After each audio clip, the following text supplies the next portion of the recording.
Полициската станица Кочани поднесе кривична пријава против ЛН, 37 години од Злетова, поради постоење основи на сомнение за сторено кривично дело,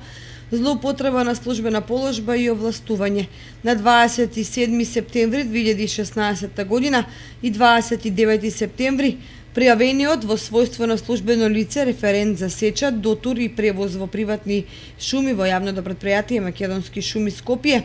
подрачно шумско стопанство Осогово, ги пречекорил границите на своите овластувања на тој начин што издал 3 испратници за превоз на дабово огромно дрво за извезена дрвна маса од една парцела во вкупна количина од 35,50 кубни метри огромно дрво.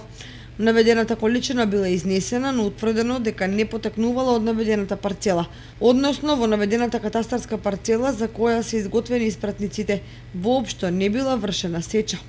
На овој начин има возможил на собствениците на горе споменатата катастарска парцела да се стекнат со противправна имотна корист од 87.350 денари.